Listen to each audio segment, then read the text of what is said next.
يا جماعة المسلمين والمسلمات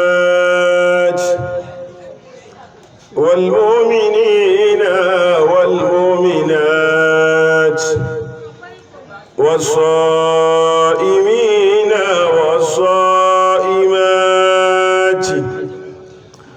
والصادقين والصادقات قولوا لا إله إلا الله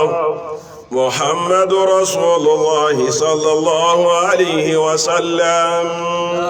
لا إله إلا الله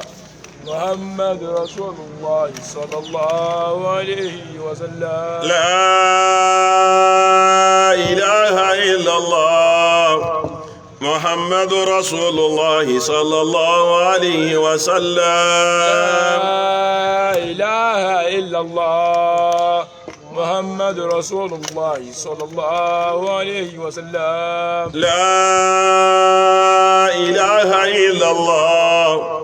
محمد رسول الله صلى الله عليه وسلم. لا إله إلا الله محمد رسول الله صلى الله عليه وسلم. الحمد لله الحمد لله الحمد لله الحمد لله الحمد لله الحمد لله الحمد لله الحمد لله الحمد لله الحمد لله الحمد لله الحمد لله الحمد لله الحمد لله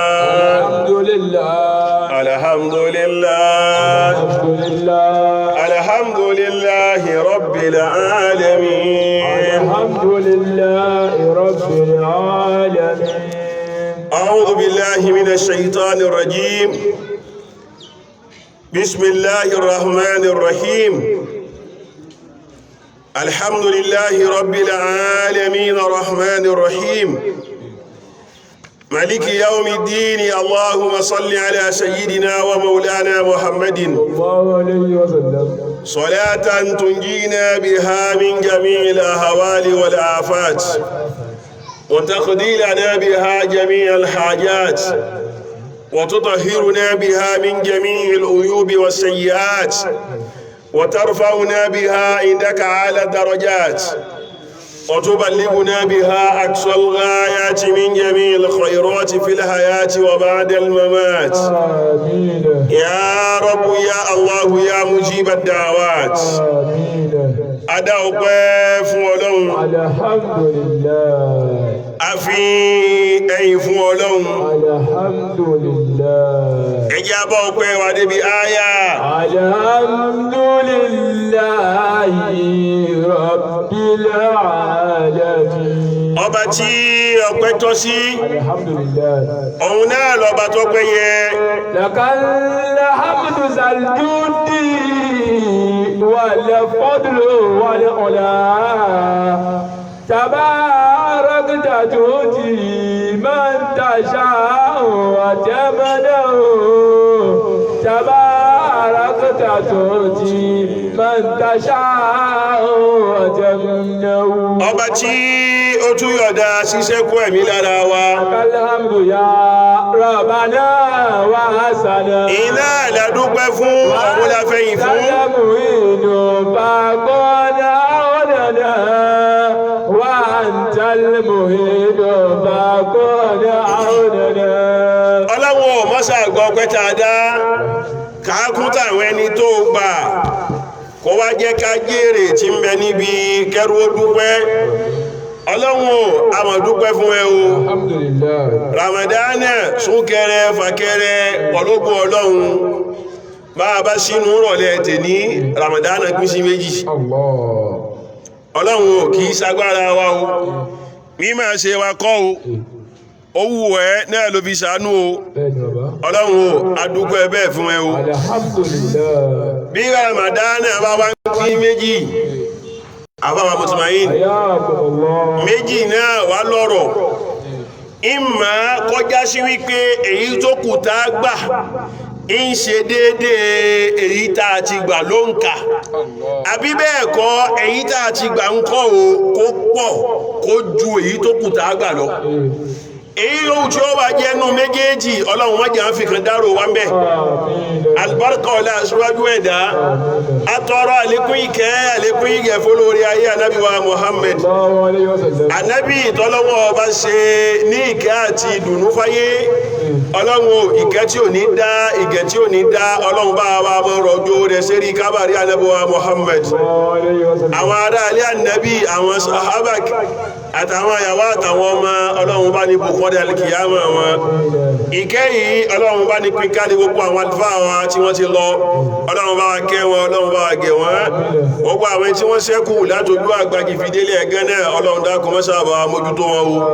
ilé wọn ọlọ́run yóò rójú ọ̀nà wọn ọlọ́run yóò gbáyè àtọrọ sínú àlámọ̀rí àwọn bàbá wa àwọn olùtọ́ wa àwọn olùrí wa samahatu sheikh مولانا الحاج محمد حامد بايلولا الى بگان bàbá wa alfagba ẹ̀mí gígùn àlàáfíà Ọlọ́run bá ní fi ṣe sàárà fún wọn àpadà sí ibú àpadà sí ìgbà Ọlọ́run jẹ́ ó tọ́ sí wọn gbogbo tí wọ́n ní àti ohun tó ní wọn Ọlọ́run ọwọ́ bàjẹ́ mọ́jẹ́ ó kankan bẹ́ Rabbana Rabbana Rabbali ula bàwàdá bàbá wa sí ají àmìdù kọlá wọn máa parẹ́ kan lẹ́mí gígùn ó ṣàlékún mímọ̀ wọn bẹ̀rẹ̀ Olúwa kó ṣàlékún àlàáfíà wọn bẹ̀rẹ̀ Olúwa.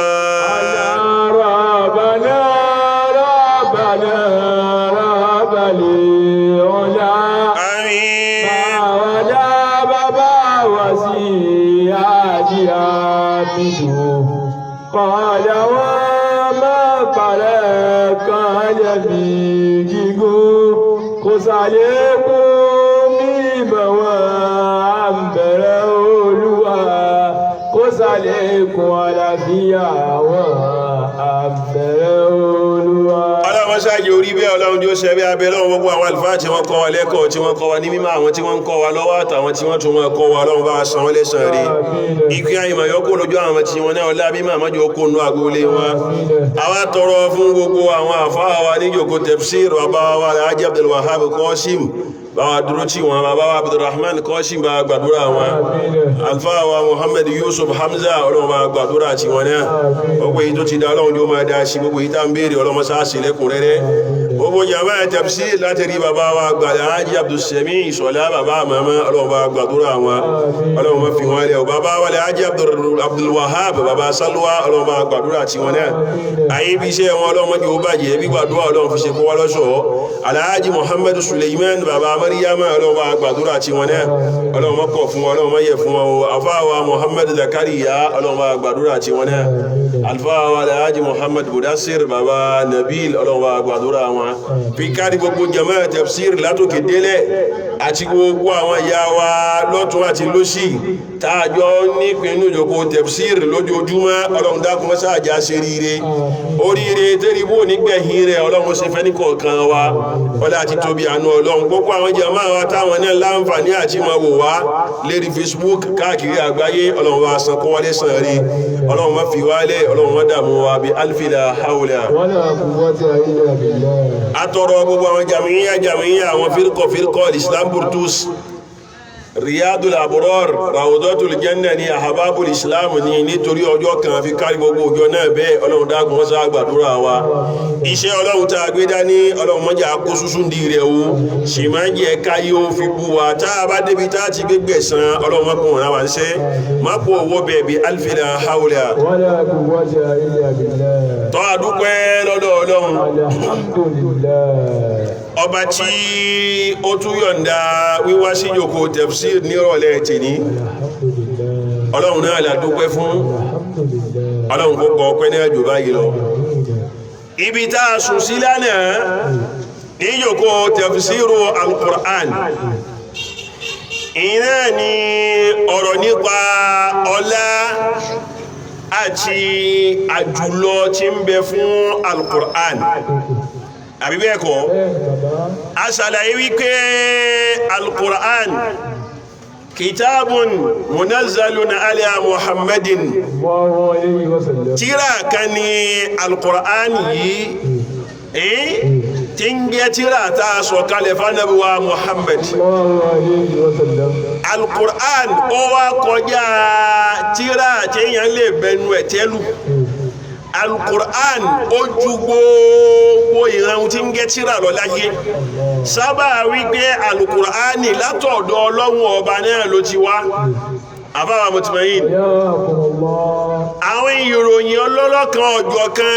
tí ń bẹ lára al-Qur'an tó ṣe pé fúnra ara Ọlọ́run ló fi ròyìn rẹ̀ ń tọ́ka fún wa nípa ọlá àti bàbàrà tírà náà ọgbọ́ níbi tí al-Qur'an gbẹgbẹ́dé tí kìí ṣẹgbẹ́ gbogbo tírà tí ń bẹ láyé al-Qur'an òun náà ni tírà kan ṣoṣo táàrí wípé tẹ́rú bá ń kà á yóò máa gbalada ọgbọ́ tẹ́yìn bá ń ka al-Qur'an yóò máa gbalada ẹ sọ fún mi tírà wo lẹ tún fẹ́ gbé jáde nu tírà tẹ́ẹ̀mà kà tẹ́ẹ̀mà gbalada al-Qur'an wá wúlò fún wa nínú ìgbésí ayé wa ọgbọ́ inú lò sí ayé al-Qur'an wúlò fún wa tá a bá wà ń dùbúlẹ̀ tá a kú al-Qur'an wúlò ọgbọ́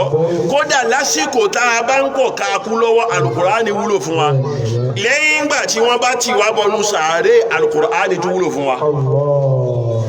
àbáwà mutmain wá sọ fún mi nígbà tí èèyàn bá kú tẹ́ wá gbà àwọn àfá wípé ẹ̀yin àfá ẹ wá ṣàdúà tí wọ́n wá bẹ̀rẹ̀ sí ní kí al-Qur'an àti ẹni tó kú táà wá lọ pé àwọn mẹ́tùrù àtàwọn professeur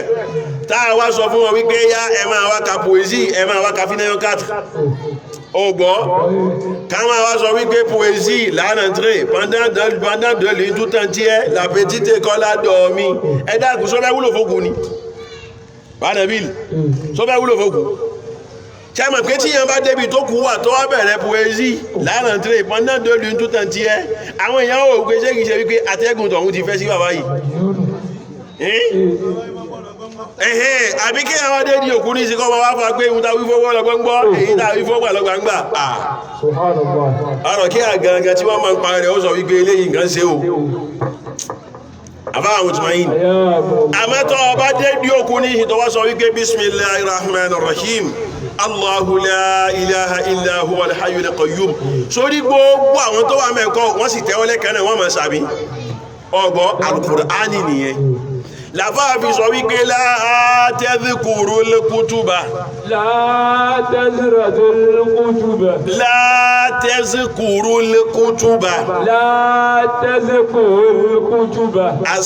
as-sawalifa indahu tọ́lá sọ́bàáhù fa'ati fi ilikindila al-Qur'ani kọjá tírà tí èyàn máa sọ wípé tírà ò nìyẹn àbí kí ni tí wọ́n ń kà náà ọgbọ́ bí wọ́n bá ń ka al-Qur'ani lẹ́gbẹ̀ẹ́ rẹ̀ al-Qur'ani nìkọ́ yóò sì máa sọ ìdùnnú yóò máa sọ ayọ̀ sínú ọkàn tó kún fún bànújẹ́ tẹ́lẹ̀ ọgbọ́ gbogbo àwọn eléyìí ń kọ́ ń tọ́ka sí ìwúlò al-Qur'an àti ọlá tí ń bẹ fún al-Qur'an ni ibi tí wọ́n wá sọ wípé a ti gbé wá gbé lónìí èyí náà ni ọlá tí wọ́n ń bẹ lára kíké al-Qur'an ọgbọ́ fi fadli qira'ati al-Qur'an ọlá tí ń bẹ níbi kéèyàn máa ké Qur'ani ọ̀pọ̀lọpọ̀ àwọn ọmọ mùsùlùmí nísìn àtẹni tó lẹ́kọ̀ọ́ Qur'ani nínú wa àtẹni tí ó tẹ̀ lẹ́kọ̀ọ́ rẹ̀ àtẹ̀ẹ̀fẹ́ wá mọ iye al-Qur'ani àmọ́ oore tí ń bẹ lára al-Qur'ani táàfi sálápá ń tètè láti lè fi róore wájú ọlọ́wọ́ ọba àbáwọn mùsùlùmí ní ògbọ́ eléyìí nìna wá lọ́rọ̀ tí a fi bára wa sọ̀rọ̀ ní ìjókòó tafsir nírọ̀lẹ́ tèní sábà wípé gbogbo eléyìí náà ń kọ́ o ń túmọ̀ àyà tá ń túbọ̀ tọ́lọ́wọ́ ọba sọ wípé tíra tí ń ṣàlùkùránì yìí kìí ṣe tíra tá a máa ń ṣe iyèméjì nípa rẹ̀ bẹ́ẹ̀ náà sì ni hudan lil muttaqina afinimana náà lè alùkùránì gẹ́ fún gbogbo ẹni tó bá jólúbẹ̀rù ọlọ́wọ́ ọba èyí náà la fi sọ wípé a'udhu billahi minash shaytanir rajim bismillahir rahmanir rahim Allahumma antas salam wa minkas salam wa ilayka yarji'us salam fahayyina rabbana bis salami وأدخلنا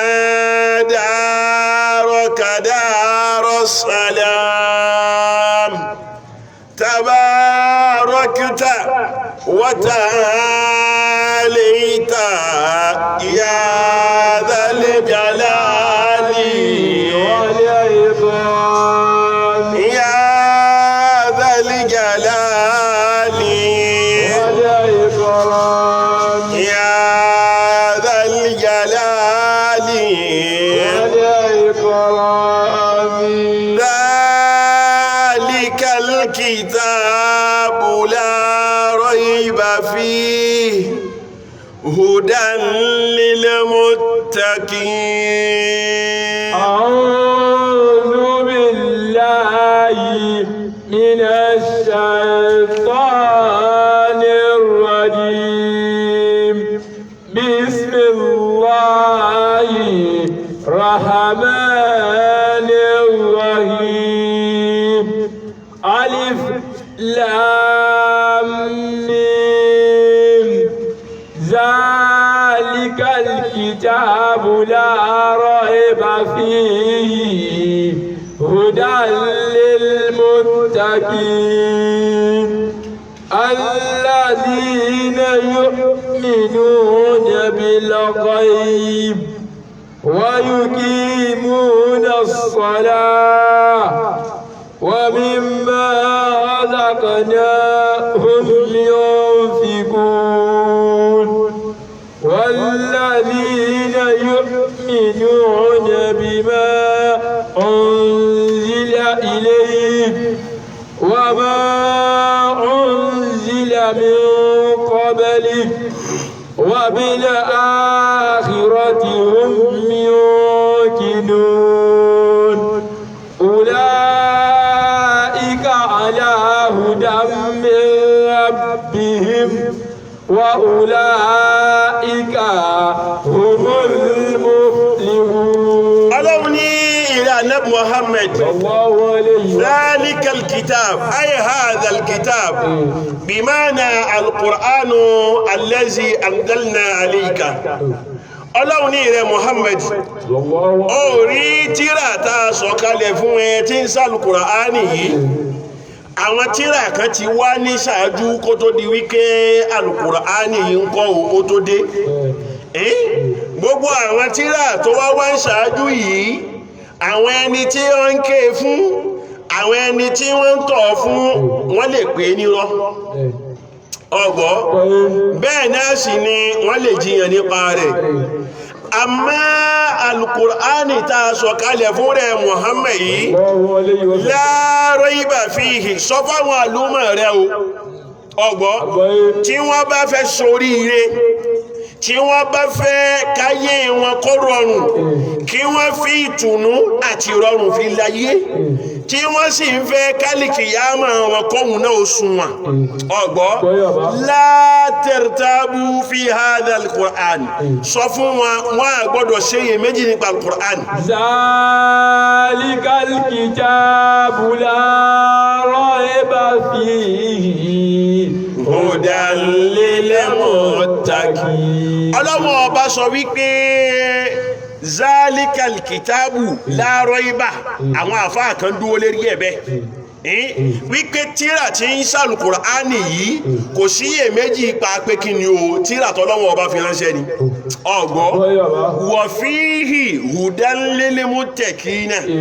apá kan náà àwọn àfáà onítẹ̀fsírì àlùkùránì wọ́n kà bẹ́ ọgbọ́ sábà ké fíhì ìwà ń bẹ nínú àlùkùránì náà ọgbọ́ tẹ́ẹ̀fì mọ̀ wípé kò síyèméjì ń pa rẹ̀ fíhì ń bẹ nínú àlùkùránì yẹn hùdá ọ̀nà àmà lílẹ̀mú tẹ̀kínà fẹ́ni tó bá fẹ́ mẹ́nà. láàárọ̀ ẹ bá fi hùdá lílẹ̀mú tẹ̀kínà. apá kan ní àwọn àfáà lálàyé alukur'an àmọ́ sọ wípé bẹ́ẹ̀ kọ́ zalikal kitabu la rayba fihi ó ní kẹ́ẹ̀rí tíra tí ń ṣàlùkùránì yìí la rayba fihi kò sí iyèméjì nínú tíra náà ọgbọ́ ìtumọ̀ sí pé gbogbo ohun tí wọ́n máa ké fún nínú tíra náà iyèméjì ò sínú ẹ̀ òótọ́ ni òdodo ni ọgbọ́ ó wá sọ wípé hudan lil muttaqina lẹ́yìn tí yẹn ò bá ti ṣe iyèméjì sí tíra yìí hudan tíra náà ó tún máa jẹ́ olùfinimọ̀nà fún. huwa nurun fawqa nurihi wa kalamun min ilahi wa kitabun min samai. àwọn àfáà wa sọ fún wa wípé tíra tí a ń gbé lálùkùrán fi fadli qira'ati al-Qur'an nípa ọlá tí ń bẹ níbi kéèyàn máa wá kí al-Qur'an àfáà mutmain kárin nínú àwọn ọmọ wa àwọn bọ̀dá wa àwọn àti wa táà fi wọ́n ránṣẹ́ sílé kéwú wọ́n ti lọ kẹ́kọ̀ọ́ al-Qur'an ọgbọ́ kódà àtúnṣe wàlímọ̀ fún wọn àbí bẹ́ẹ̀ kọ́ àmọ́ ọ̀pọ̀lọpọ̀ nù wọn bí wọ́n ti ké kùránì tí wọ́n ṣe wàlímọ̀ ní kọ́ wọ́n sì pa kùránì tí àbáwà mùtùmẹ́yìn ṣé èèyàn a máa gbé kọ́kọ́rọ́ tí ó fi sílẹ̀kùn oríire dání kó wá sọ pé òun ò fẹ́ ti bọnú lẹ́kùn eléyìí ni fún gbogbo ẹni tó bá lẹ́kọ̀ọ́ alukùránì tí ò mọ́tọ́ kùránì ń gbé oore ńláńlá jìnà síra rẹ̀ ni ọgbọ́ àwọn àfáà sọ wípé yustahabu lil muslim an yudawama ala tilawati al-Qur'ani al-karim ọgbọ́ wọ́n ní nínú tá a fẹ́ tá a tọrọ lọ́dọ̀ ẹni tó bá jẹ́ mùsùlùmí sábà wípé lọ́dọ̀ àwọn àfáà wọ̀nyí èrò tí wọ́n ní wípé gbogbo ẹni tó bá ti jẹ́ mùsùlùmí ó yẹ kó jẹ́ ni tó lè ka Kùránì ọgbọ́ ní tìtorí wípé àti kẹ́kọ̀ọ́ alùkùránì kò bọ́ fún yàn kò sọ́dún tí yàn lè ní kíkọ́ alùkùránì nǹkan ò kò lè bọ́ fún ẹ àfáwọn mùsùlùmí ṣe bí Ọlọ́hun ọba ti ní káyé ó rọrùn nísìn gbogbo àwọn ẹ̀rọ ọgbàlódé tá ń lò yí báyìí nísìn ó wà nínú yàrá rẹ báyìí ó sì máa kẹ́kọ̀ọ́ alùkùránì ọgbọ́ whatsapp ó fi kẹ́kọ̀ọ́ alùkùránì facebook ó fi kẹ́kọ̀ọ́ alùkùránì ọgbọ́ ìtumọ̀ sí pé kí ni o ẹ̀kọ́ alùkùránì ó wà lẹ́ka ọwọ́ gbogbo wa ẹni tó bá fẹ́ yóò lọ kẹ́kọ̀ọ́ rẹ̀ ẹni tó hùn náà ò bá sì fẹ́ òun náà ni ò ní kọ́ àmọ́ àǹfààní kó lè kọ́ńkọ́ ó ti yọ fún àbáhùn tùmọ̀ nínú ògbọ́ àwọn àfọ́ àwọn sọ wípé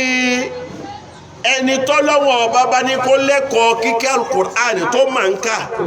a fẹ́ kó máa kí alùkùránì náà wọlé ìkẹsàárù minha kó tún máa ké lọ́pọ̀lọpọ̀ ọgbọ́ tọ́ ọba délé ẹmọ mùsùlùmí mi nísìn alùkùránì tí ń bẹ nínú ọ̀dẹ̀dẹ̀ rẹ̀ ìjọ tó o bá ṣèṣì lọlé wọn tó o bá ní ẹ fún mi ń Kùránì eruku ó ti bò ó subhanallah ọgbọ́ eruku ó ṣe kí ni eruku ó ti bò ó la ilaha illallah ọmọ wa bí wọ́n pé ẹ̀yin èyí ké Kùránì inú ilé ń bí ni tó bá dàsìkò ní kọ́ ọ̀rọ̀ máa ń gbèsì yẹ àfáà mùsùlùmí àwọn àfáà sọ wípé téèyàn bá wá jẹ́ ni tí máa ń tọ́ al-Qur'an wa huwa bizalika yattabi'u sunnatan jalila ay sunnatan jalilatan min sunanil islam ẹni tó bá jẹ́ ẹni tí máa ń kí al-Qur'ani tó bá máa ń dún ní ma kíkí al-Qur'an eléyè ń kọ́ ó di súnà kan mú nínú súnà ìsìlámù nìyẹn láwọn súnà tó lágbára púpọ̀ ọgbọ́ sábà wípé kí lèèyàn fẹ́ sọ kí ló fẹ́ sọ fún wa wípé ó dí òun lọ́wọ́ kọ́ títí òun ò fi ké Kùránì wá ké pátápátá ojú ewé ẹyọ kan lọ́jọ́ kan máa ké ọ̀gbọ́ sábà wípé ojú ewé ẹyọ kan tó bá kéyẹn ìmálẹ̀ alùkùránì àti ìjì alùkùránì tọ́lọ́wọ́n ọba bá dàbò ẹnu ọjọ́ náà gbogbo ohun tí ń gé aburú báyìí tó bá pàfẹ́ pàdé rẹ̀ yóò máa sá ni àwọn àmùtùmẹ̀ yìí ló gbọ́ ẹni tó jí tó fẹ́ jáde kó lé tó kí alùkùránì àtẹni tó jí tó fẹ́ jáde kó lé tó wá bẹ̀rẹ̀ sí ní máa ka àwọn ẹsẹ̀ tó ka àwọn ẹsẹ̀ tó wá tẹ gbogbo ẹ̀ báyìí tó wá fún sínú atẹ́gùn tó bẹ́yìn fi jáde kó lé la ilaha illallah àwọn àmùtùmọ̀ yìí ṣé wọ́n jọra wọn ni àmọ́ tó o bá lè rọjú kódà tó o bá lórí àwọn síìtì kan lérí íńtánẹ́ẹ̀tì nísìn tó o bá wò ó àwọn mẹ́sáàjì dàkọ́ ìtì máa ń wà ń bẹ̀ iná ni wípé ibda sabahaka bíkira àti ayatin ay ayat min al-Qur'an ọgbọ́ ó rí bẹ̀ wípé kí ni o gbìyànjú kó ké áyà mélòó kan nínú al-Qur'ani kó fi bẹ̀rẹ̀ ọjọ́ ẹ̀ ó rí wípé ọjọ́ tó o bá fi kíkí al-Qur'ani fi bẹ̀rẹ̀ rẹ̀ ọjọ́ náà ó yàrí fún ẹ ọgbọ́ gbogbo tí bá ń gé aburú tí ń bẹnu ọjọ́ náà nǹkan o wọ́n á máa yàgò fún ẹni ọgbọ́ al-Qur'ani náà ní òun láwá lẹ́kọ̀ọ́ rẹ̀ yìí àmọ́ síbẹ̀síbẹ̀ nǹkan o àyà sí kíkí al-Qur'ani huwa nurun fawqa nurihi wa kalamun min ilahi wa kitabun min sama àfáà mùtùmáyìn alálùkùrán àwọn àfáà sọ fún wa wípé qad bayyana Allahu subhanahu wa ta'ala wa rasuluhu al-karim fadla tilawati al-Qur'an wọ́n ní fúnra ara ọlọ́run ọba tó dáwà ọba àlékíọlá látọ̀dọ̀ ọlọ́run fi dọ́dọ̀ ànábì wa Muhammad ọlọ́run ọba fúnra rẹ̀ ó ṣàlàyé ọlá tí ń bẹ lára kéèyàn máa tọ̀ al-Qur'ani bẹ́ẹ̀ náà ni ànábì náà ń kọ́ òun náà dá sí ọgbọ́ ọlọ́run ọba sọ fún ọnú al-Qur'an ó ní innal ladhina yatluna kitaballahi wa aqamus salah wa anfaqu mimma razaqnahum sirran wa alaniya yarjuna tijaratan lan tabura ọgbọ́ ọlọ́run ní innal ladhina yatluna kitaballahi ọlọ́run ní dájúdájú àwọn kan ń bẹ o tó já sí wípé yatluna kitaballahi wọ́n sábà máa ń ké al-Qur'an ọgbọ́ wọ́n ní jíjọ́ kan kí wọ́n má ké Kùránì àbámùtùmẹ́yìn yatluna kitaballahi ojoojúmọ́ ayé gbogbo gbàǹkọ́ o náà ni wọ́n fi ń ké al-Qur'an wa aqamu ssalah bẹ́ẹ̀ náà sì ni wọ́n a máa gbérùn dúró lásìkò rẹ̀ wọ́n a máa kírun dáadáa wa anfaqu mimma razaqnahum sirran wa alaniyatan lẹ́yìn ìgbà tí wọ́n bá ń kírun wọ́n tún máa ná nínú táwọ̀ Ọlọ́run fún wọn lárísìkí wọ́n a máa fi ṣọwọ́ sáwọn èèyàn wọ́n a máa fi ṣe dáadáa nínú agbègbè wọn wọ́n a máa fi ṣàwọn ọmọ aráyé láàánú wọ́n a máa fi ṣàwọn ẹrú Ọlọ́run ọba wọ́n a máa fi ṣe wọn lóore ọgbọ́ Ọlọ́run wá sọ wípé yarjuna tijaratan lan tabura ó ní kẹ́ẹ̀rí ohun tí wọ́n ń ṣe yìí ọgbọ́ kíkẹ́ alùkùránì tí wọ́n ń ké àti gbogbo iṣẹ́ tí wọ́n ń ṣe yìí wọ́n fi ń ṣòwò kan síwájú ọlọ́run ọba ni ọgbọ́ ọ̀wá rí òwò tí wọ́n wá ń ṣe náà ń kọ́ o tìjára tàǹtàbúra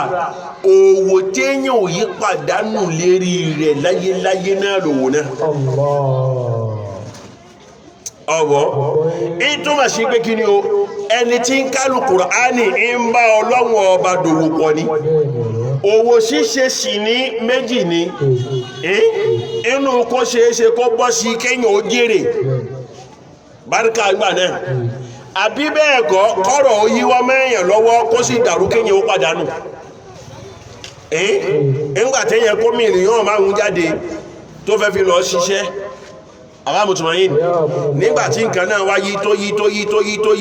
tó wá di wípé a fẹ́ wá wo báwo ni iṣẹ́ tá ń ṣe báwo ni ń lọ gbà ṣe ń lọ dáadáa ní àbójú lábùjẹkùnú nígbàtá wá wo nǹkan o a wá rí wípé iṣẹ́ tá a fi mílíọ̀nù márùn fi bẹ̀rẹ̀ nígbàtá a fẹ́ ṣe bílíọ̀nù a wá rí wípé kí ni o owó tá a rí gbogbo nǹkan kò ju mílíọ̀nù 1.5 lọ ẹni wípé pàdánù ní ọgbọ́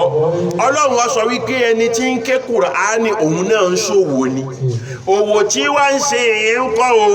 la shakka fi kò síyè méjì ń bẹ̀ láńtàbúra kò lè ṣe kí ni kò lè pàdánù. zalikal kitabu la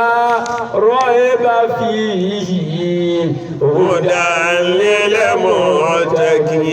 muttaqin. ọlọ́wọ́ ọba sọ wípé kí ni o òwò téèyàn yí pàdánù iná ni òwò Al-Qur'ani kíké la ilaha illallah àbáwà mùtùmọ̀yìn inú Ramadana la wà yìí Ramadana ń di mẹ́ẹ̀ẹ́dógún lónìí àbí bẹ́ẹ̀ kọ́ ń bẹnu àwọn ẹrú ọlọ́run tó já sí wípé wọ́n ti parí Al-Qur'ani odidi 3 ata Ramadanu mudara'atul ibadi litatir qulubi minal fasad. Ìbẹ nínú àwọn sálàfù sọ́ọ̀lì inú àwọn ẹni rere tí wọ́n ti lọ ṣáájú wa ọgbọ́ ìbẹnu wọn tó já sí péjọ méjì wọ́n fi ń parí Kùránì kan ìbẹnu wọn tí ń fi yọ 3 parí Kùránì kan ọ̀wá gbọ́ paríparí rẹ̀ ìbẹnu wọn tó já sí wípé ọjọ́ kan Kùránì kan ni tẹ́ ẹ bá wá lọ wà lámọ̀rí wọn àlámọ̀rí wọn ó ṣe fi tọrọ sábà wípé òwò tí wọ́n bọ́ lọ́hùn ṣe ni ọlọ́run ọba fi hàn wọ́n pé òun gbà ó sì fi hàn ayé náà pé kí ni òun gbà ọmọ ìyá mi lóòótọ́ èmi àti ẹ nísìn àjọmọ Kùránì ké ó bà ní kò tí ì bàjẹ́ ọgbọ́ ṣèbó onípọ̀tàmù ìsì ń gba kátìmẹ̀múà bí ti ń gba kátìmẹ̀múà yẹn dákun lọ́gbàlù Kùránì sérí rẹ̀ kó o máa wá gbọ́ lójoojúmọ́ tó bá já sí wípé súrà ẹ̀yọ̀kan náà ló fẹ́ máa gbọ́ ni máa gbọ́ tó o bá ti ń gbọ́ lójoojúmọ́ yóò máa wọ̀ náà lẹ́nu ọgbọ́ la ilaha illallah zalikal kitabu la raiba fihi hudan lil muttaqin. ọlọ́wọ́n ọba sọ wípé òwò tá a bá fàlù Kùránì fi ṣe òwò náà ò ní parun ẹrù ojú owó bẹ́ẹ̀ náà lẹ́tùrẹ́rẹ́ ìfẹ́ pẹ̀lú huwa nuru fawqa nurihi wa kalamu min ilahi wa kitabu àfáàwà mùtùmáyìn níbi tálù Kùránì lágbára dé ìwọ tó bá mọ Kùránì ń kà tó bá wà ń jòkó ṣọ́ọ̀bù rẹ ó wà nídìí ẹrù rẹ àbó wà lọ́jà rẹ wàláhì tó bá ń lo àlùkùránì yóò sì máa fọ oríire wá fún ẹ àfáàwà mùtùmáyìn béèyàn bá fẹ́ lọ sọ́jà èyí tá ń pariwo pé à ń lọ́jà àtà à ń lọ sísọ nǹkan náà sára ní di àṣẹwọ́ owó tá ń pa ń bẹ̀ ń kọ́ owó àpanẹ́là ń pa ìwọ náà Al-Kùránì wò kó bóyá nǹkan náà ò ní yí padà àbábùtù wáyé kọ́ bá jáde kó lé rẹ̀ láàárọ̀ kọ́kọ́ ti gbọ́ Al-Qur'ani náà tó o bá fẹ́ wá jáde kó lé gbẹ́sẹ̀ rẹ̀ o sì jáde kó sọ wípé bismillahi tawakkaltu ala Allahi wala hawla wala quwwata illa billah àbábùtù wáyé o ti gbé gbogbo ohun tí ń gẹ́ orí ọjọ́ náà o ti gbé mọ́ rẹ̀ náà ọ̀gbọ́ lẹ́yìn rẹ̀ tó o bá wá dé ọjà tó o bá fẹ́ wọnú ọjà báyìí àfáàmùtùmáyìn nígbà tó o bá gbẹ́sẹ̀ rẹ̀ o sì wọnú ọjà wá bẹ̀rẹ̀ sí ní máa ṣe súrátù káúsára tí ń jẹ́ súrátù iná àtẹ́yìnẹ́ka ọ̀gbọ́ máa ké súrátù káúsára yẹn bẹ́ẹ̀ títí kò fi wọnú ọjà tó o bá wá dénú ọjà tó o bá pàtẹ tó o gbọ́n gbogbo rẹ̀ wá jòkó ní ẹrù rẹ̀ báyìí kọ́má wá ṣe bisimilahi rahman rahim idha jaa nasrullahi wal fathu wa ra'aita an-nasa yadkhuluna fi dinillahi afwajan fasabbih bihamdi rabbik wastaghfiruhu innahu kana tawwaba máa wá pàrà súrà yẹn lọ kó wá wo tọ́lọ́hun ó ṣe àbábùtùmọ̀yìn máa kàrà súrà yẹn lọ kó wá ohun tọ́lọ́run ó ṣe. Zalikal kitabu la raiba fihi hudan lil muttaqin. Owó tó o bá ṣe lọ́jọ́ náà òwò àlùbáríkà ni ó jẹ́ ọ̀gbọ́ àmọ́ o wá lọ ọjà o wá lọ bu ẹ̀tù ó dá gbogbo ẹ̀ sókè ìtà ní ìtà kọ́mọ ẹranko tó tà ọmọ ẹranko ni wọ́n ni ṣé ẹranko ni wọ́n ni ìwọ́n náà gbọ́ ohun tó wí ọ̀gbọ́ ìtà ní ìtà kọ́mọ ẹranko tó tà sọ́rọ̀ ẹranko ni wọ́n ni. àwọn àfáà sọ fún wa wípé Ọlọ́run ní owó tá a bá fàlùkùránì ṣe a kì í pàdánù nù ẹ̀ ọ̀gbọ́ nínú àwọn ọ̀rọ̀ táwọn àfáà tún sọ fún wa nípa ọlá tí ń bẹ lára ká máa ké Qur'an tahasilul hasanat tí èèyàn bá ń kálù Qur'an ìmọ̀ ń ṣokùnfà kí oore kó máa sọ̀kalẹ̀ síyàn lọ́dọ̀ àbábùtùmọ̀yìn tahasilul hasanat oore máa ń sọ̀kalẹ̀ síbi tí èèyàn bá wà ọgbọ́ ẹni tí ma ń ké Kùránì dáadáa tí aburú ó bá ṣẹlẹ̀ láyé kan àfáàbùtùmọ̀yìn ìmọ̀ káburú náà ti ṣẹlẹ̀ kó tó débẹ̀ àbí kó kó mẹ́ káburú náà tó ṣẹlẹ̀ àfáàbùtùmọ̀yìn ló gbọ́ irú wọn lọ́mọ gbọ́ wípé mọ́ẹ̀sán tó iṣẹ́ ó dìde kó ń bẹ̀ báyìí ní kí n nà bọ́ọ̀lẹ̀ lẹ́kàn náà mọ́ẹ̀sán la ilaha illallah huwa nurun fawqa nurihi wa kalamun min ilahi wa kitabun min sama. àbábùtùmọ̀yìn ó rí mọ́ẹ̀sán yẹn Al-Qur'ani ni mọ́ẹ̀sán ni o Al-Qur'ani ni yẹ́bẹ̀ tahasilul hasanat Al-Qur'ani ńkọ́ o yóò máa pe oore wá fẹ́ni tí ń bá ń kà á bí tí wá ń pe oore wá fẹ́ni tí ń kà á ní bẹ́ẹ̀ náà ni Ọlọ́run ó máa fi dí gàgà aburú fún ọgbọ́ bákan náà nínú iṣẹ́ tí Al-Qur'ani ó tún máa ṣe wa sababun li nailil ajr al-azimi Al-Qur'ani ńkọ́ o ìmọ̀ ń ṣokùnfà kéèyàn orí ẹ̀san tó tóbi gbà lọ́dọ̀ Ọlọ́run ọba àbábùtùmọ̀yìn ọgbọ́n Ànábì sọ wípé kí ni o àdàfí kọ̀ọ̀kan ní Al-Qur'ani tá a bá ń ké ládá mẹ́wàá ló wà lérí ẹ̀ ọgbọ́ àdàfí kọ̀ọ̀kan tá a bá ń ké ní Al-Qur'an a máa gba ládá mẹ́wàá lérí wọn alif lam mim alif ládá mẹ́wàá lam ládá mẹ́wàá mim ládá mẹ́wàá dhalikal kitabu la raiba fihi hudan lil muttaqin zal ládá mẹ́wàá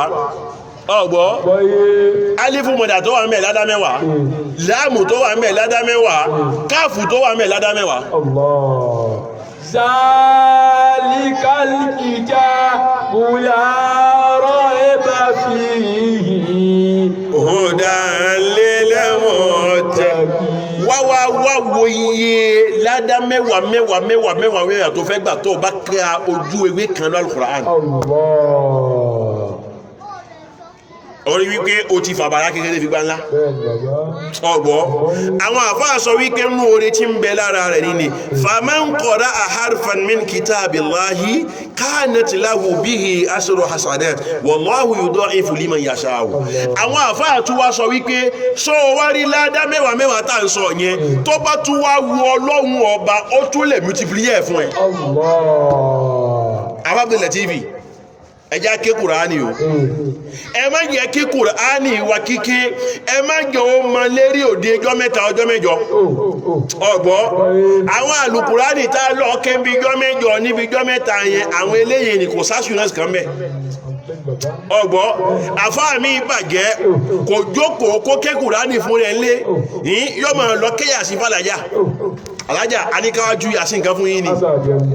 láìlà nítorí èlò àpò márùn ìwọ náà fàlùkùránì náà fi bẹ Ọlọ́run sínú ìgbésí ayé ẹ kí wọ́n náà dẹni tí ó máa fún yẹn jẹ Abdul Latif wàláhì súnmọ̀tàláhì béèyàn bá jẹ́ni tí máa ń kí alùkùránì ọ̀dá owó ní dáláyé abábùtùmọ̀ yìí gbàgbé òsínú ẹ̀ mọ́ ọgbọ́ wípé èèyàn kẹ́ Kùránì yóò wá jí kò ní ṣe dọ́là kan lápò rẹ̀ mo jẹ́rìí Ọlọ́run àṣírí ọlá àṣírí owó náà l'Al-Qur'an huwa nuru fawqa nuri wa kalamu min ilahi wa kitabuhu min sama. Bí ó bá jẹ́ bẹ́ẹ̀ ni a ṣe ń ka tírà kan ọ̀tọ̀ lẹ́ni tí ń kà ẹni tí ń bọ́ sétí ìsìn lágbánú gbé ṣe ya ìtì ẹ̀dá ẹ̀yìn náà wòye sí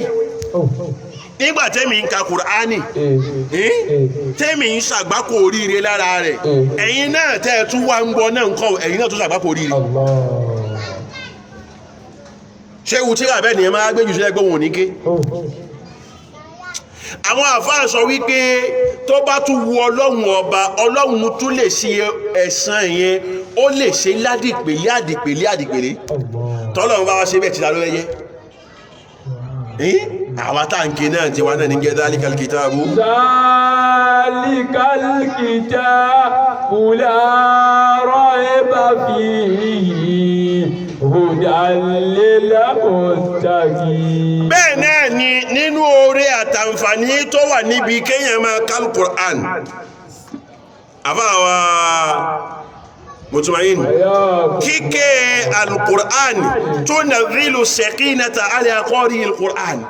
ẹni tó bá jẹ́ ẹni tí sábà máa ka Al-Qur'an Ọlọ́run ó máa lo Al-Qur'an tí ń kà yẹn ní sábà bí ìfọ̀kànbalẹ̀ fún ìfọ̀kànbalẹ̀ ó máa wà pẹ̀lú rẹ̀ àbá mùtùmáyìn táwọn èèyàn táyà wọn bá ń já tí wọn àmọ́ ohun tí ń já wọn láyà àbí bẹ́ẹ̀ kọ́ tí nǹkan kan bá ń ṣẹlẹ̀ láburú nínú àsìkò àbí nínú ìgbà ọkàn tí ó máa balẹ̀ ọ̀fáwà mùtùmẹ́yìn ògbọ́ nínú agbára àti oore tí ń bẹ lára kéèyàn máa ka Al-Qur'ani nìyẹn àfáwà mùtùmẹ́yìn azkar kan bẹ nínú àwọn azkar téèyàn máa ń ké azkar yìí aya Al-Qur'ani ni wọ́n fi hún àtàwọn àdúrà ọgbọ́ àwọn àfáànù súnà náà Muhammad wọ́n ní téèyàn bá jí láàárọ̀ tó bá ṣe azkar náà tó wá jáde kó lé tí aburú bá ṣẹlẹ̀ ẹnu ilé náà lápèjúwe ká sọ wípé ilé ń jó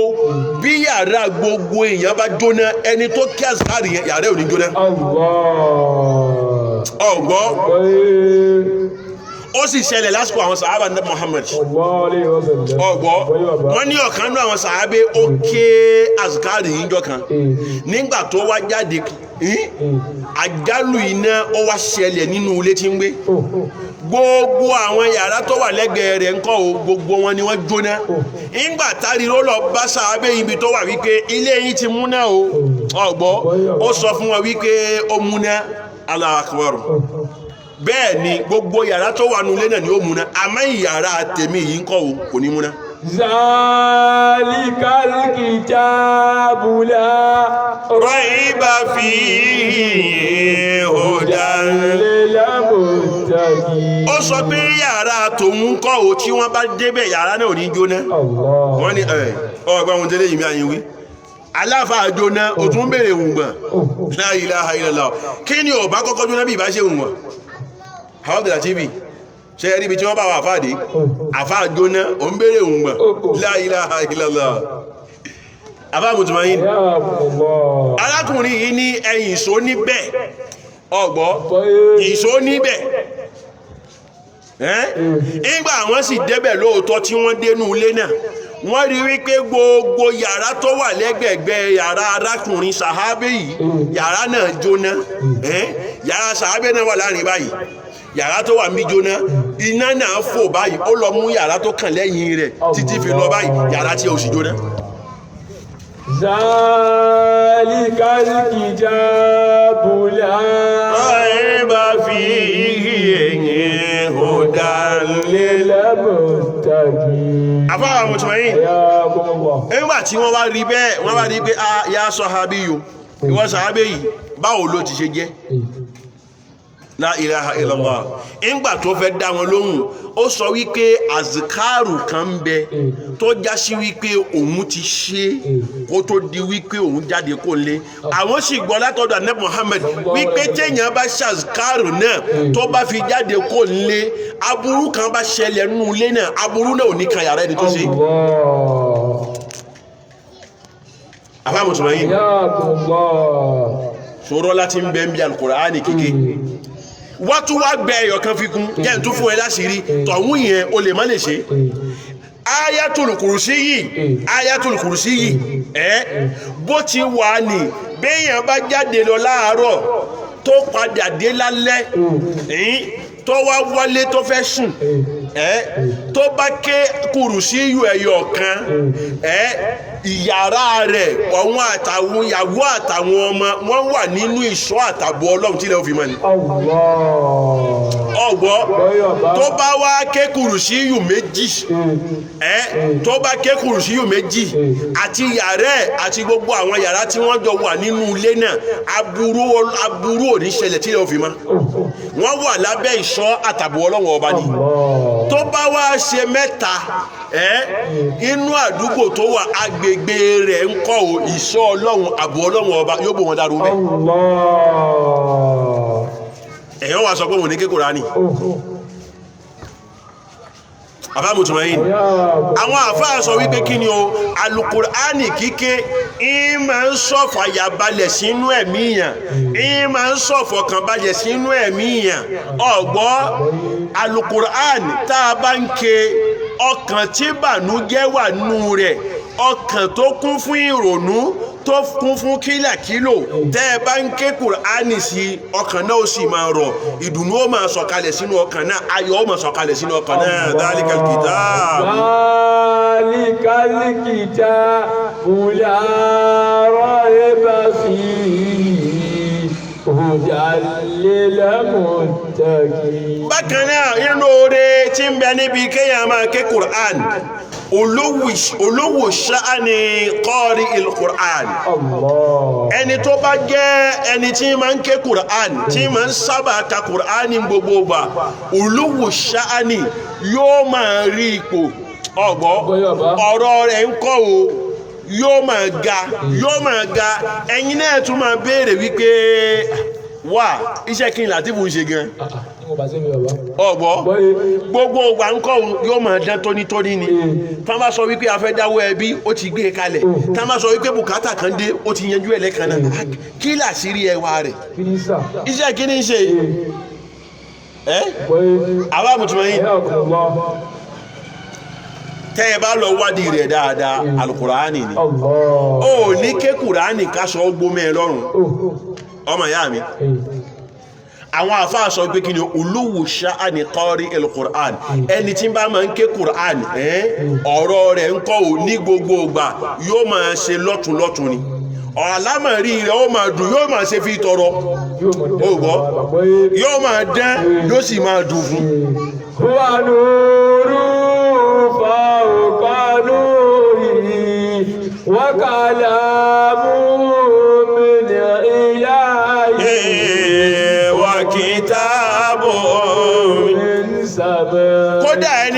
máa ń sábà kí Al-Qur'an ẹ máa rí wípé gbogbo wà báyìí ojú rẹ̀ ó máa kún fún mọ́lẹ̀ ọgbọ́ ìmọ́lẹ̀ ó máa wà lójú rẹ̀ sábà wípé kí ni o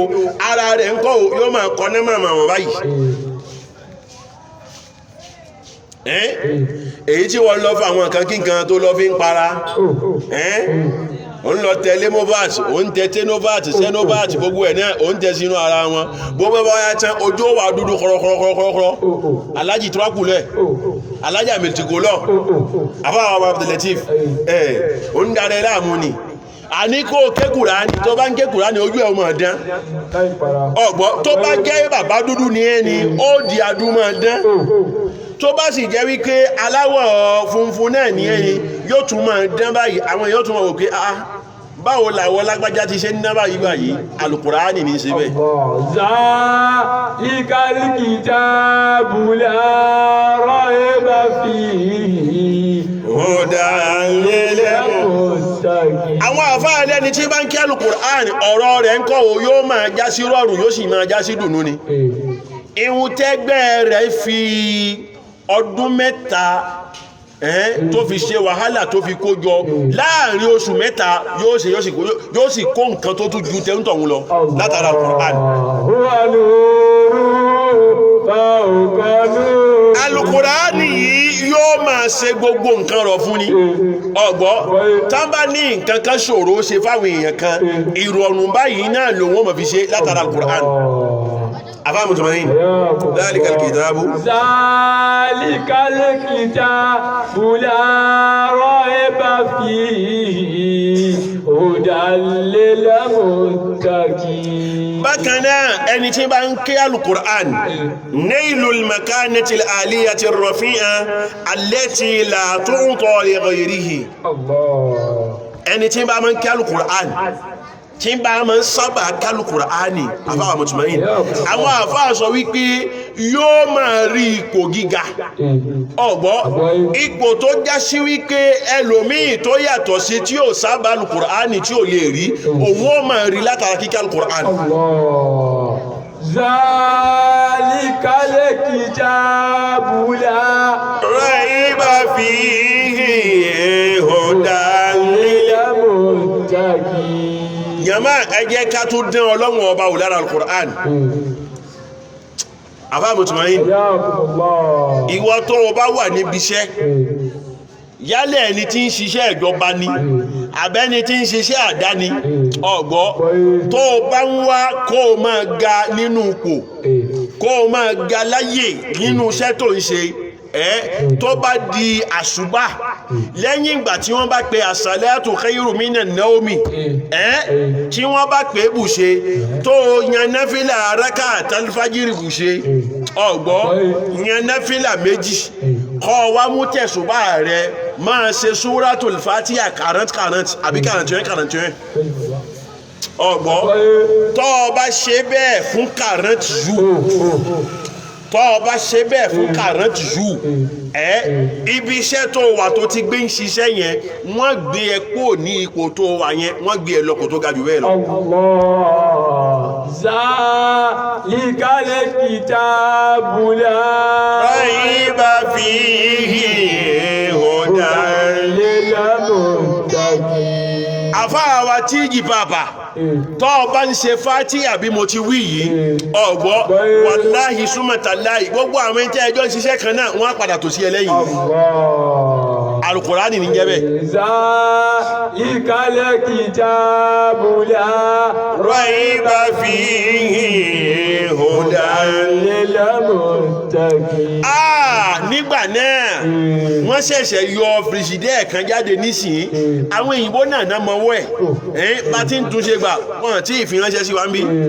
wọ́n mẹ́ta ayé mẹ́ Fatiha ó gbé wá yóò gbé wá Fatiha ó gbé wá mo sọ fún ẹ látara Al-Qur'ani ọgbọ́ ńgbà wọn bá gbé fìsìdẹ́ náà gbàdọ̀ gbogbo àwọn frigoris lájàṣẹ́ tí wọ́n rí ṣe ọgbọ́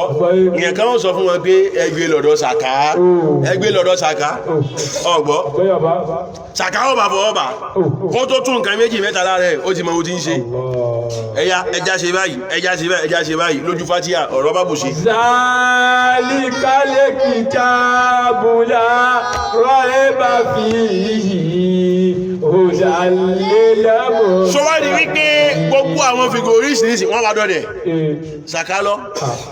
ẹnẹ ẹgbọ̀n fi tẹ́wọ̀ sọ́bà yìí fẹ́ máa ṣe lọ́tẹ̀ mi kún àtọ́ndó pọ́ ẹ mọ́ mọ́tàrà rẹ̀ Sàká ń ka Fátíà ní ọgbọ́ Sàká ń ka Fátíà ní iṣẹ́ Fátíà ní ẹ̀ àfáwà mọ̀túnmọ̀ yìí àfikọ́lọ́wọ́ ọba kó ràn wá lọ́wọ́ wo iṣẹ́ tàbí Kùránì máa ń ṣe lára ní ẹjẹ̀ mọ́ ọgbọ́ ó mọ́ Kùránì ń ké èyẹ kọ́lọ̀rọ̀ náà ẹnu àwọn èyí tó mọ̀ náà máa ké Fátíà kúrì wà láwù iná àti iná wà láyìí máa ké àti wọ́n tó ń ké Fátíà tó ń ké ní àti iná àtẹni tí ò ké ẹ̀jọ́ra rí a lè fi wẹ́ra yìí ọgbọ́ zalikal kitabu la raiba fihi hudan lil muttaqin. àwọn àfáà sọ fún wa wípé gbogbo àwọn eléyìí ń kọ́ o ń jẹ́ ọlá tí ń bẹ lára kéèyàn mọ̀ kálù Kùránì ẹni tó bá fẹ́ rí gbogbo àwọn oore yìí ń kọ́ o kó sábà mọ̀ kálù Kùránì kó máa kọ Kùránì kìí ṣe wípé a ti ṣe wòlímà àti gbé Kùránì sílé àti fi wà láàfin kọ́ sókè ọ̀rọ̀ bù ṣe kò tán síbẹ̀ ihun tá a ṣe wòlímà lélẹ́rí òun náà ní ká máa tọ Kùránì náà sábà pé Kùránì táwa bá ń tọ̀ yẹn àwọn ará ilé wa àwọn òbí wa àwọn náà ń kọ́ ò wọ́n máa jẹnu Al-Kùránì náà pọ̀lọ́gbọ̀ Ọlọ́run ọba ibi náà lásùn sí pọ̀lọ́gbọ̀ Ọlọ́run tó bá tún dọ̀la a máa tẹ̀síwájú lérí ọ̀rọ̀ ọlá tí ń bẹ fún kíké Al-Kùránì àtàǹfààní tí ń bẹ lára kíké Al-Kùránì abẹ́ Ọlọ́run náà láàrẹ̀ Ọlọ́run mọ́sá wọlé Al-Kùránì Ọlọ́run já sórí oríire torí ibú onígbẹ̀yìn rẹ̀ Ọlọ́run mọ́sá ṣe fẹ́ ní kọ̀ọ̀kan wa gbogbo jàmáà tafsir látòkè délẹ̀ láwàtà wà ń bí àtàwọn tí wọ́n ń wò wá lórí social media Ọlọ́run gbàdúrà ẹni kọ̀ọ̀kan wa Ọlọ́run ò ní fi wálẹ̀ ìjì Al-Qur'an Ọlọ́run ó dá gbogbo wa oríire torí ibò nígbẹ̀yìn rẹ̀ Ọlọ́run ó ṣe fún gbogbo wa ọlá àti Al-Qur'an ọlá jẹ́bẹ̀ ọlá àríbẹ̀ ọlá aláhàúlà Ọlọ́run àwọn afidídé àsìkò yìí àfi bẹ̀ẹ́ afọláàánú rẹ̀ bẹ̀ẹ́ Al-Qur'an náà àfi bẹ̀ẹ́ ọmọ ìyá wa Abdul Wasi tá a lọ sí nírọ̀lẹ́ yìí Ọlọ́run dákun mọ́sá bá wa kẹ́ Ọlọ́run bá foríjì yìí Ọlọ́run bá yọ sábọ̀ rẹ̀ ládàdúrà ládà sàárà Ọlọ́run mọ́sá bá mú ṣe gbogbo ohun tóhun náà gbáyé ṣe ní dáadáa Ọlọ́run dákun mọ́sá àgbà dáadáa kó bá wa fi tàn málẹ̀ sínú sàárè fún ọlá Al-Qur'an wọlé pé Abdul Wasi nígbà tí ń bẹ láyé ó fẹ́ràn àwọn Al-Qur'an èyí sì ń máa ń náwó Al-Qur'an wallahi sumatallahi nígẹ̀ẹ́jọ ó tún fún mi lówó ọgbọ́ ó fún mi lówó èmi nìkan kọ́ ó tún fáwọn ẹlòmíì náà bẹ́ẹ̀ nínú àwọn àfáà tá a jọ ń kírun mọ́sálásí Ọlọ́run mọ́sá wọlé gbogbo èyí nì náà Ọlọ́run dákun ibi tó lè kù sí Ọlọ́run bá wa já fi rẹ̀ àwọn ìyàwó àtàwọn ọmọ àti gbogbo ẹbí tó fi ilẹ̀ Ọlọ́run dákun mọ́sá bá mójútó wọn o Ọlọ́run bá rọ́ wọn lójú Ọlọ́run bá rọ́ wọn lọ́kàn ọlá Al-Qur'an gbogbo àwa tí Abdul Wasi máa ń ṣe dáadáa sí Ọlọ́run Wasi ló kú Ọlọ́run ò kú dáadáa rẹ̀ Ọlọ́run ọba Ọlọ́run mọ́jọ olúwo nù gbèsè ayé wa ọlá Al-Qur'an ọlá jẹ́bẹ̀ ọlá ríbẹ̀ ọlá la haula wala quwwata àti ṣe wá sí fọ́mà aráyé àti ṣe wá sí fọ́mà aráyé lọ́jọ́ táwọn àgbọ́wà sí ìbáwọn àlìjẹ́nà mẹ́ṣẹ́ wàhálà àfáàtí ó sì ìwọ náà lọ mẹ́ṣẹ́ wàhálà àfáàtí ó sì ìwọ náà lọ mẹ́ṣẹ́ wàhálà àfáàtí ó sì ìwọ náà lọ subhana rabbika rabbil izzati amma yasifun wa salamun ala al-mursalin walhamdulillahi rabbil alamin